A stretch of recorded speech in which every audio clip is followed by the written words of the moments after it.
कुछ हो जाए दंगल वंगल। हमारा रे मिस्टीरियो है। रे मिस्टीरियो को जानते हो? कहाँ तक पढ़ लिया था? लास्ट टॉपिक क्या था? तुमने सेकंड नाइन्थ चैप्टर स्टार्ट ही नहीं किया? हाँ, क्योंकि तुम स्लो हो गए थे ना बीच में। चलो ठीक है, फिर तो कोई दिक्कत नहीं है, आज स्टार्ट कर लेते हैं। ध्यान दीजिए प्लीज, नया चैप्टर स्टार्ट करना है, force and laws of motion. Physics का सेकंड चैप्टर है जो हम कर रहे हैं। मोशन ही हमने 2-3 बार रिवाइज कर दिया है, क्योंकि मोशन का हर एक फिजिक्स के चैप्टर में एक इंपॉर्टेंट रोल है। इस चैप्टर में भी मोशन का बहुत ही इंपॉर्टेंट रोल है। ठीक है, तो 2 हिस्से हैं इस चैप्टर के, फोर्स और लॉज ऑफ मोशन। ठीक है, हाँ भाई स्टेबल हो जा। वहां से दिख रहा है ना भाई, इतने पीछे बैठ गए तुम लोग तो। हाँ, ये सेक्शन के थोड़ी बहुत टॉपिक्स तो आपने अपनी जूनियर क्लास में पढ़े होंगे, 8th क्लास में। ठीक है, फोर्स क्या होता है और कितने टाइप के होते हैं। लॉज ऑफ मोशन आपके लिए काफी नया रहने वाला है, और आज पता नहीं कौन से लॉज ऑफ मोशन तक पहुंच जाएं, लेकिन आज फोर्स जरूर खत्म कर लेंगे हम। ठीक है, तो करिए, चलिए स्टार्ट करते हैं। भी फोर्स के बारे में जानते हैं पहले। ठीक है, तो संविदा मेरे को 2 सिचुएशन बता दो जहां आप फोर्स लगाती हो। बॉल फेंकने में लगा दिया इन्होंने, और कोई सी चीज उठाते हैं। आप बताइए आयुष, आप बहुत बोल रहे हैं। डोर ओपन, हाँ डोर पे लिखा भी तो होता है, क्या लिखा होता है? पुश एंड पुल लिखा होता है, वही है फोर्स। जब भी आप किसी ऑब्जेक्ट है पुश या पुल एक्सर्ट कर रहे हो, उसे आप क्या कहोगे कि आप उस पर क्या लगा रहे हो? फोर्स। ठीक है, पुश और pull on any body is termed as force। so force और ज़रा डिटेल में बताया जा सकता है, मतलब लाइक कितने टाइप के होते हैं, क्या क्या उनकी मैथमेटिकल एक्सप्रेशन क्या क्या होते हैं, बट अभी 9th में नहीं है इतना सारा। ठीक है, डेफिनेशन बड़ी सिंपल सी हो गई भाई। पुश और पुल अगर मैं किसी ऑब्जेक्ट पे कर रहा हूँ तो मैं कह रहा हूँ कि मैं उस पर फोर्स एक्सर्ट कर रहा हूँ। ठीक है, फोर्स की जो एसआई यूनिट होती है वो होती है न्यूटन। ठीक है, और आप उसे रिप्रेजेंट करते हो कैपिटल एन से। ठीक है, तो यानी जब भी आप फोर्स निकालोगे आप न्यूटन जरूर लगा देना उसके साइड में एसआई यूनिट के तौर पे। फोर्स का फॉर्मूला क्या है ये अभी नहीं पढ़ाया जाएगा आपको, ये आएगा फ्रॉम लॉज ऑफ मोशन। मैं बता जरूर देता हूं फोर्स का फॉर्मूला क्या है। फोर्स इज इक्वल टू होता है mass into acceleration, mass of the body into आप क्या कर दोगे, उस बॉडी की एक्सेलरेशन को मल्टीप्लाई कर दोगे तो आपको उस बॉडी पे लगने वाला फोर्स पता चल जाएगा। ठीक है भाई, ये फॉर्मूला बना कैसे, ये एक्चुअली लॉज ऑफ मोशन में है, तो वो तो आप लॉज ऑफ मोशन में सीखोगे। बस अभी आप फोर्स का फॉर्मूला जरूर याद रख सकते हो। एक बात बताओ, अगर फोर्स की एसआई यूनिट न्यूटन है, बेसिक एसआई यूनिट जो साइंटिस्ट अपना नाम चिपका देते हैं, 2 टाइप की एसआई यूनिट होती है, एक मैथमेटिकल और एक जो साइंटिस्ट के नेम से होती है। इसकी साइंटिस्ट के नेम वाली तो न्यूटन है। ठीक है, मैथमेटिकल क्या हो सकती है बता सकते हो? एनीबडी? अच्छा, वेलोसिटी की मीटर पर सेकंड होती थी, कभी सोचा क्यों? वेलोसिटी का फॉर्मूला क्या होता था? Displacement upon time. डिस्प्लेसमेंट की क्या होती है? मीटर, मीटर लगा दिया। फिर क्या है? अपॉन, और टाइम की क्या होती है? सेकंड। फॉर्मूले से ही यूनिट आती है। फॉर्मूले में जो क्वांटिटी यूज होती है, अगर आपने उनकी यूनिट्स लिख दी तो आपको मेन क्वांटिटी की यूनिट भी पता चल जाती है। तो अगर मेरे को फोर्स की मैथमेटिकल एसआई यूनिट निकालनी है तो मास का क्या होता है? केजी होता नहीं होता, और एक्सेलरेशन का क्या होता है? Metre per second square. यानी फोर्स की 2 एसआई यूनिट्स हो गई, KG metre per second square भी हो गई इसकी एक एसआई यूनिट। कौन सी? Mathematical SI unit. और नॉर्मल एसआई यूनिट क्या है? न्यूटन, जो साइंटिस्ट के नेम पे डिसाइड हुई है। तो इस हिसाब से मैं कह सकता हूं ना कि 1 newton is equal to 1 kg metre per second square. बिल्कुल कह सकता हूं, बिकॉज न्यूटन और ये सेम है, तो इसका 1 न्यूटन इसके 1 kg metre per second square के बराबर होगा। यस श्रेया, ठीक है, बंद करो इसको सही से। क्लियर है everyone? 1 newton is equal to 1 kg metre per second square, कोई दिक्कत तो नहीं है इसमें? ठीक है, अब कुछ बातें करते हैं कि फोर्स क्या क्या चेंज कर सकता है। Effect of force on a body या ऑन एन ऑब्जेक्ट। चलो पीछे से स्टार्ट करते हैं। यस, अपोकलिप्स, आप बताइए कि फोर्स आपके अकॉर्डिंग कोई भी एक चेंज जो ऑब्जेक्ट पे कर सकता है, कोई भी एक चेंज, फोर्स मैंने लगाया तो कोई भी एक प्रॉपर्टी जो ऑब्जेक्ट की बदल जाए। आओ जरा इधर आओ, you are on camera. Apocalypse is with us. तो ये देखिए, इसका चेहरा देख लिया आप लोगों ने, शेप वेप दिख गई है आपको चेहरे की। और अब देखिए बदल गई ना, बदल गई, फोर्स लगाने पे तो बदली। ठीक है, तो पहली चीज क्या है भाई, चेंज इन शेप। अब मैं घबरा गया देख, अब क्या हो गया तेरे को? और भाई धड़ धड़ धड़ धड़ चल रही है, अपोकलिप्स होके डर रहा है तू, चल जा। शेप बदल गई। और कुछ बदल सकता है आप बताइए? अरे अगले बंदे से पूछना था भाई, रणवीर बताओ, रणवीर शेप, शेप या आशीष जी आप बताइए, शेप के अलावा बताइए कुछ। जगह, इसे क्या कहेंगे? लोकेशन, यहां से हिमाचल सीधा। डिस्टेंस, डिस्टेंस बदल सकता है। ये कुछ मजा सा नहीं आया इसमें। हाँ बताओ प्रिंस, आप तो ज्यादा फोर्स लगा सकते हो। बताओ। हाँ भाई, फोर्स शेप के अलावा कुछ नहीं बदल सकता। आयुष आप बताइए। मोशन बदल सकता है, ओके। आप? साइज भी बदल सकता है। आप? पोजीशन बदल सकता है। ये जो आप डिस्टेंस विस्टेंस बोल रहे थे ना, उसको आप अच्छी भाषा में क्या बोल सकते थे? पोजीशन। ठीक है, तो सबके एक एक एग्जांपल कर लेते हैं जल्दी से। तो पहला तो था चेंज इन शेप। एक हेडिंग ले लेता हूं, force can change,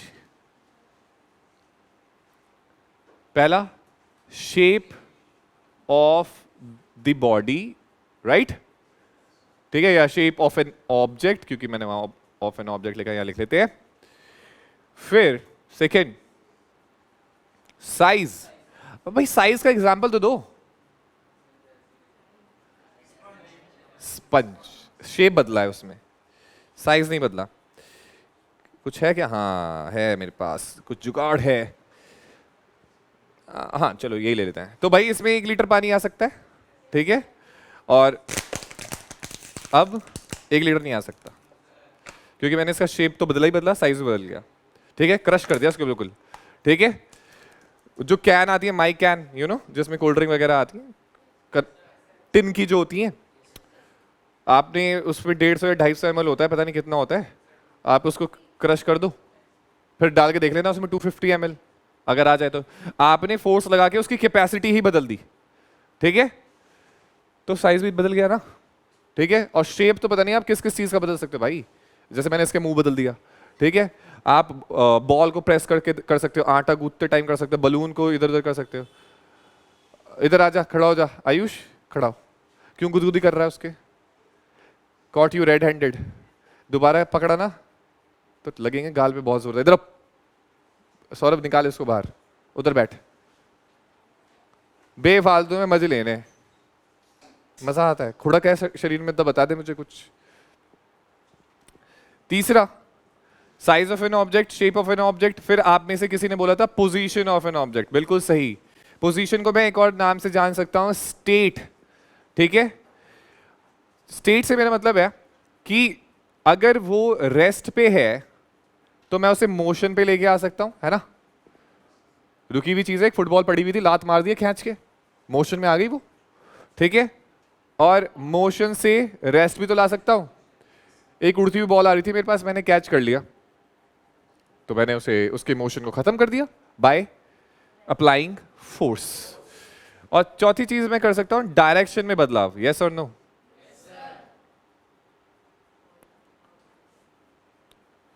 direction of an object. अब जैसे क्रिकेट खेलते हो तुम लोग, या फुटबॉल ही खेलते हो। क्रिकेट खेला, सामने से बॉलर ने कराया, तुमने मार दिया इधर, उधर से आया था इधर मार दिया, इधर से आया इधर मार दिया, पीछे मार देते हैं आजकल तो काफी सारे तगड़े प्लेयर हो रहे हैं। और फुटबॉल में भी पासिंग गेम होता है, इधर से दिया तुमने उधर पास कर दिया, इधर पास कर दिया, राइट। बहुत सारी सिचुएशन में जिसमें आप डायरेक्शन बदल सकते हो, काफी सिचुएशन है जिसमें आप स्टेट बदल सकते हो, साइज बदल सकते हो, शेप बदल सकते हो। इसके अलावा कोई सी चीज बदल सकते हो क्या फोर्स से? नहीं। ठीक है, तो आप इतना याद रखें, इनफ रहेगा आपके लिए। कोई दिक्कत यहां पे अभी नहीं ना? ठीक है, अब हम पढ़ेंगे टाइप्स ऑफ फोर्सेस। अब टाइप्स ऑफ फोर्सेस जो हम पढ़ेंगे ना, वो हम 8वीं क्लास के अनुसार वाले नहीं पढ़ेंगे। 8th क्लास में आपने पढ़ा था ना, contact force, non contact force, याद आ रहा है थोड़ा बहुत? 8th में माना तुम ऑनलाइन रहे होगे, लेकिन इतना भी टफ नहीं था वो। Contact force, non contact force, contact में क्या था, मस्कुलर फोर्स, याद आ रहा है थोड़ा बहुत? या वो भी करवाना पड़ेगा मुझे? वैसे वो सिलेबस में नहीं है, एक्स्ट्रास में कर लेंगे वो। अभी जो मेरे को टाइप ऑफ फोर्स बता रहे हैं वो है बैलेंस्ड और unbalanced force. Balanced and unbalanced force. अब इसमें क्या है बैलेंस्ड और अनबैलेंस्ड फोर्स में? अपोकलिप्स जैसा नहीं। तो ये जो बैठे हैं प्रियांशु और प्रशांत, ये दोनों काफी सिमिलर साइजेस के बच्चे हैं दो। इनको मैंने एक ऑब्जेक्ट दिया और इधर एक हुक से रस्सी लगा दी, इधर एक हुक से रस्सी लगा दी। इधर खींच रहा है प्रशांत और इधर से खींच रहा है प्रियांशु, ठीक है। प्रशांत लगाता है भाई 150 न्यूटन का फोर्स और प्रियांशु भी लगाता है 150 न्यूटन का फोर्स। लेकिन दोनों जो फोर्स लगा रहे हैं वो एक दूसरे की ऑपोजिट डायरेक्शन में लगा रहे हैं। प्रशांत अपनी तरफ खींच रहा है या सेम डायरेक्शन में, दोनों डब्बे की तरफ ही लगा रहे हैं, ठीक है। इक्वल अमाउंट ऑफ फोर्स अगर ऑपोजिट डायरेक्शन में लग रहा हो, equal amount of force opposite direction में लग रहा है, प्रशांत इधर की तरफ लगा रहा है, प्रियांशु उधर की तरफ लगा रहा है, तो क्या ऑब्जेक्ट डिस्प्लेस हो जाएगा? अपनी पोजीशन को चेंज करेगा? नहीं कर सकता। क्या चेंज हो सकता है? साइज और शेप, ठीक है। अगर मैंने तुम्हें कूट मतलब कार्डबोर्ड का डब्बा दिया होता, ठीक है, और तुमने दोनों तरफ से एकदम प्रेशर लगाया, या सॉरी प्रेशर कह रहा हूं, फोर्स लगाया, तो वो तो पिचक जाता, राइट? तो बैलेंस फोर्स है।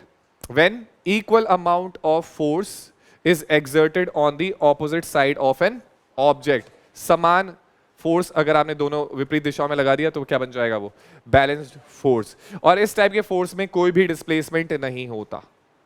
क्या बदल सकता है? शेप और साइज। अनबैलेंस में सिचुएशन अराइज करते हैं, फिर से ऑब्जेक्ट दिया, इस साइड से लगा रहे हैं अपोकलिप्स यानी करण, और इस साइड से लगा रहा है आशीष, अपना आशीष, ये रहा आशीष, ठीक है। हाँ ये वाला आशीष। तो इसने क्या किया? आशीष ने पुश किया, करण भी पुश करने की पूरी कोशिश कर रहा था, ठीक है। आशीष ने पुश किया और डब्बे के नीचे कुचल दिया करण को, इतना जबरदस्त फोर्स लगाया, ठीक है। क्योंकि look at Ashish and look at Karan. Come on, आ जाओ जाओ जरा दिखाएं तो जनता को कि कैसे है ये। आजा भाई आजा, स्टेज पे आजा तू भी। तो हाँ करवाएंगे नहीं भाई, दबाव देगा लड़का। तो guys he is Ashish and he is Karan, तो ऑफ कोर्स ये ज्यादा फोर्स लगाएगा, ये कम फोर्स लगाएगा, राइट? कुछ हो जाए दंगल वंगल। हमारा री मिस्टीरियो है। री मिस्टीरियो को जानते हो? और ये कौन हुआ फिर? Braun Strowman. हाँ बहुत बढ़िया। ओ भाई किससे कंपेयर कर दिया, ये मार मत दियो से बाहर जाके, ठीक है। जा तो गाइस बात तो मान गए ना तुम लोग। तो लेट्स से इसने लगाया 500 न्यूटन का फोर्स और इसने लगाया सिर्फ 50 न्यूटन का फोर्स, ठीक है। तो ऑब्वियस सी बात है गाइस, आशीष के डायरेक्शन में, जिस डायरेक्शन में आशीष पुश कर रहा था, उस डायरेक्शन में ऑब्जेक्ट मूव हो जाएगा। यानी अनबैलेंस फोर्स में ऑब्जेक्ट डिस्प्लेस करता है और नेट एक्टिंग फोर्स 0 से ज्यादा रहता है। तभी तो इधर से 500 लगा, उधर से -50 लग रहा था। माइनस इसलिए माना क्योंकि ऑपोजिट डायरेक्शन में लग रहा था। तो ओवरऑल कितना बचा? 450। 450 किसका बचा? उसका। इस डायरेक्शन में 450 न्यूटन से ऑब्जेक्ट पुश हो जाएगा, जबकि इधर से -150, उधर से क्या आ रहा है? +150। ओवरऑल 0, तो कोई डिस्प्लेसमेंट नहीं होगी। तो डेफिनेशन भी बन गई, equal amount of force on the opposite side, Ekta ji, equal amount of force on the opposite side, और यहां unequal amount of force on the opposite side, ठीक है। और नेट एक्टिंग फोर्सेस 0 और net acting forces non zero, यहां हमेशा overall force 0 होगा, ठीक है। इसको टैबुलेट कर दूंगा लेकिन जगह नहीं बची है, जल्दी से नोट कर लो।